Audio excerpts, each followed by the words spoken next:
નશાની હાલતમાં બોમ્બ બ્લાસ્ટની ધમકી આપનાર સુરત હાઈવે પરથી ઝડપાયો। 27 તારીખે પાકિસ્તાનથી બોલું છું, વડોદરા રેલવે સ્ટેશન પર બોમ્બ બ્લાસ્ટ થવાનો છે તેવો મેસેજ વલસાડ પોલીસ કંટ્રોલ રૂમને કરી વડોદરા રેલવે સ્ટેશન પર પોલીસ અને આરપીએફને અડધી રાત્રે દોડાવનાર મૂળ ઉત્તર પ્રદેશના પરંતુ હાલ સુરતમાં ફૂટપાથ પર રહેતા શ્રમજીવી યુવાનને પોલીસે ઝડપી પાડ્યો હતો।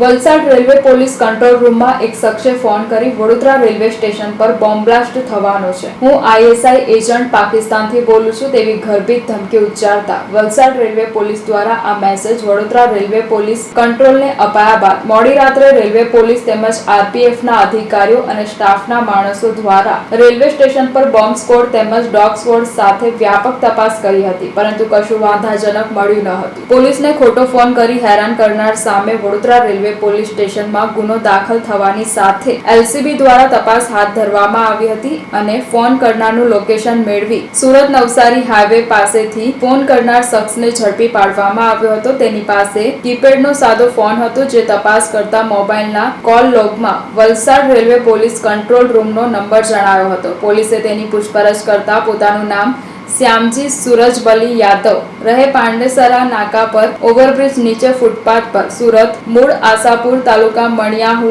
થાના રામપુર, જિલ્લો જોનપુર, ઉત્તર પ્રદેશ જાણવા મળ્યું હતું। તેની પૂછપરછમાં એવી વિગત બહાર આવી હતી કે પરિવારના સભ્યો વતનમાં રહે છે, જ્યારે પોતે સુરતમાં મજૂરી કરે છે। રાત્રે નશાની હાલતમાં ફોન કર્યો હોવાની કબૂલાત તેણે કરી હતી। જોકે તે કોઈ આતંકવાદી પ્રવૃત્તિ સાથે સંકળાયેલો છે કે નહીં તેમજ અગાઉ કોઈ ગુનામાં તે સંડોવાયેલો છે કે નહીં તે અંગેની વધુ વિગતો જાણવા માટે પોલીસે તેને કોર્ટમાં રજૂ કરી વધુ પૂછપરછ માટે 1 દિવસનો રિમાન્ડ મેળવ્યો હતો।